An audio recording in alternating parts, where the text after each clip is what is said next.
धर्म की राजनीति को करारा जवाब, संविधान की सोच को ऐतिहासिक जीत। महाराष्ट्र के 2026 नगर निकाय चुनावों में सियासत की पुरानी परिभाषाएं तोड़ दी हैं। जिस एआईएमआईएम को बरसों से धार्मिक पार्टी कहकर घेरा जाता रहा, उस पार्टी ने बीएमसी में पहली जीत दर्ज कर हिंदू बौद्ध उम्मीदवारों को जिताकर और 125 प्लस सीटों पर परचम लहराकर ये साबित कर दिया कि उनकी राजनीति मजहबी नहीं, मसले और इंसाफ पर टिकी है।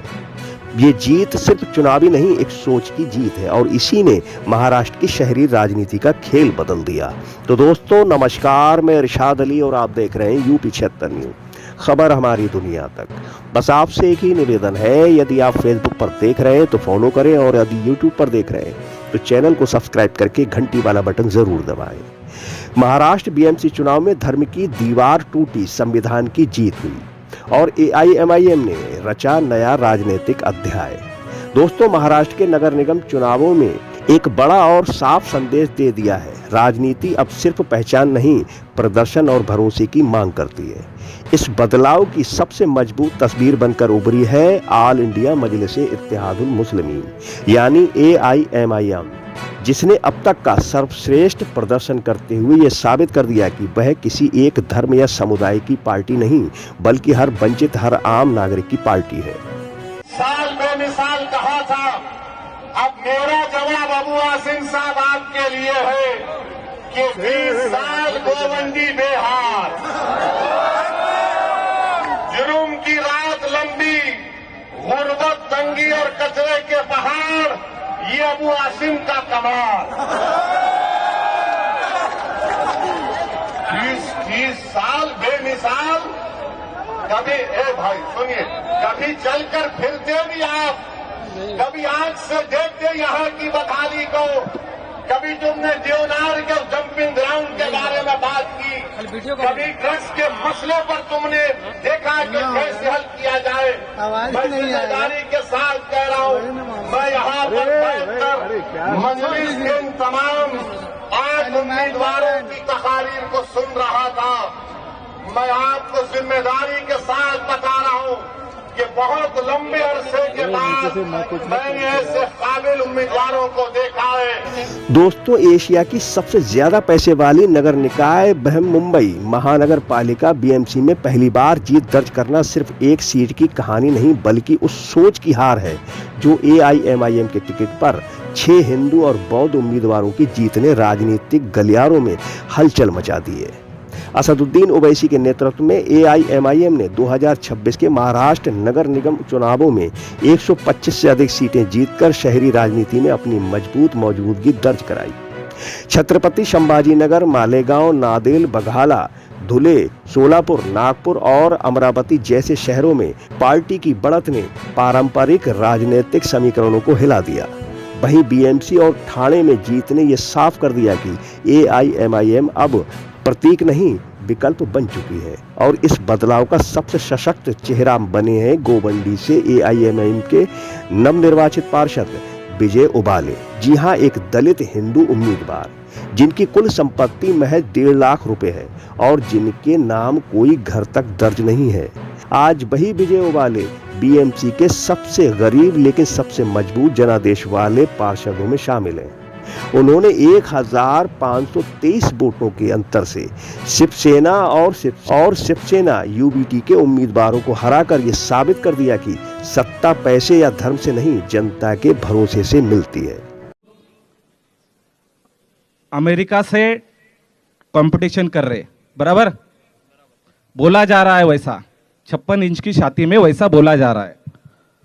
लेकिन आज भी चीताकाम रहने दो, मानकुर महाराष्ट्र नगर रहने दो, बैंगनवाड़ी रहने दो, शिवाजी नगर रहने दो, हमारे यहाँ के गटर, नाली, कचरा, इसी में हम लोग फंसे हुए हैं। तो हम लोग महासत्ता कैसे बनेंगे? सिर्फ टीवी पे बनेंगे, बड़े बड़े स्टेज पे मीडिया के द्वारे जो भाषण होते हैं उसमें ही हम महासत्ता बनेंगे। ज्यादातर इस सब स्लम में हम भाई लोग, इन्हीं की पॉपुलेशन ज्यादा रहती है। स्लम का जो वीक पॉइंट है या स्लम को जो जरूरत है उसके बारे में कोई नहीं सोचता है. मी असं म्हणेन की सर्वसामान्यपणे या ठिकाणी राहणारा एक तर मुस्लिम समाज बांधव असतो किंवा दलित बौद्ध समाज असतो. आणि हा समाज किंवा ही लोक यांच्या ज्या उणिवा आहेत, क्योंकि इनकी जो कमजोरियां है इसके बारे में बात करते तो इनको नहीं चलता है. आणि हे सर्व करत असताना येणारं महापालिकेचं इलेक्शन आपण सर्व MIM पार्टीच्या वतीने 10 कैंडिडेट इथे आहेत और ये 10 के 10 कैंडिडेट ग्रेजुएट है. हम लोग डेवलपमेंट पे काम करते हैं. हमारे सदर ओवैसी साहब इन्होंने 10 के 10 कैंडिडेट वेल एजुकेटेड चुन के दिए हैं, क्योंकि हमारी जो बात महानगर पालिका में रखनी है ये रखने के लिए हमारे पास जिम्मेदार वेल एजुकेटेड, क्योंकि उसको कानून की मालूमात होनी चाहिए, उसको कानून का नॉलेज रहना चाहिए. और ऐसे कैंडिडेट असदुद्दीन ओवैसी सर ने महापालिका में भेजने की सोची है. और इसीलिए हम सब 10 के 10 कैंडिडेट यहां आपके सामने खड़े हैं. यहां चीता कैंप में सिर्फ चीता कैंप नहीं आता है तो महाराष्ट्र नगर भी आता है. सेकेंड टर्म यहां पे खासदार शिवसेना के हैं, जहां की सत्ताधारी पार्टी के नगर सेवक हो चुके हैं, लेकिन वो कठपुतली थे, खुद के दिल से नहीं चलते थे. वो काम करने के लिए भी उनको ऊपर से ऑर्डर मिलता था जब भी वो काम करते थे, लेकिन काम करने के लिए MIM पार्टी के लिए किसी ऊपर की जरूरत नहीं है. आप काम करो, शाबाशी अपने आप मिलती जाएगी. मैं यहां सिर्फ यही कहूंगा कि हम लोगों ने मैं खुद प्रभाग समिति में था 2012 से 17 में. हमारे साथ मैडम थी खैरुनिसा मैडम, माशाल्लाह बहुत अच्छा काम था. और उसी तरीके से आगे भी हमारे ये दोनों कैंडिडेट यहाँ पे काम करेगी. सिर्फ पतंग पतंग पतंग ही दिखनी चाहिए. धन्यवाद. जय भीम, जय मीम, जय महाराष्ट्र. दोस्तों, विजय उबाले की जीत AIMIM राजनीति का सार है. 2022 से पार्टी के स्थानीय पदाधिकारी रहे उबाले को टिकट देना और फिर उनका जीतना इस बात का प्रमाण है कि AIMIM संविधान, सामाजिक न्याय और जमीनी संघर्ष को ही अपनी असली पहचान मानती है.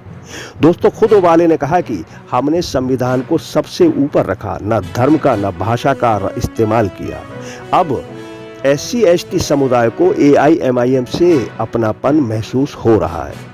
दोस्तों, चुनाव के बाद ओवैसी के निर्देश पर विधायक मोहसिन बिन अब्दुल्ला और पूर्व विधायक वारिस पठान का BMC और TMC मुमरा नवनिर्वाचित पार्षदों से मिलना साफ संकेत है कि पार्टी अब सिर्फ चुनाव जीतने नहीं बल्कि शहरों में मजबूत संगठन और समावेशी राजनीति गढ़ने की तैयारी में है. 2026 के नतीजों ने एक भ्रम तोड़ दिया है कि AIMIM सिर्फ धार्मिक पार्टी नहीं है. AIMIM संवैधानिक पार्टी है, गरीब की पार्टी है, दलित, पिछड़े और मेहनतकशों की पार्टी है. और महाराष्ट्र की शहरी राजनीति में अब साफ हो चुका है कि पहचान से ऊपर उठकर काम करने वाले राजनीति का नाम है. तो दोस्तों, इस खबर को लेकर आपकी जो भी प्रतिक्रिया है वो हमें कमेंट बॉक्स में जरूर बताएं और देखते रहें UP 76 न्यूज, क्योंकि खबर हमारी दुनिया. और हम जल्द लौटेंगे किसी दूसरी खबर में. तब तक के लिए जय हिंद.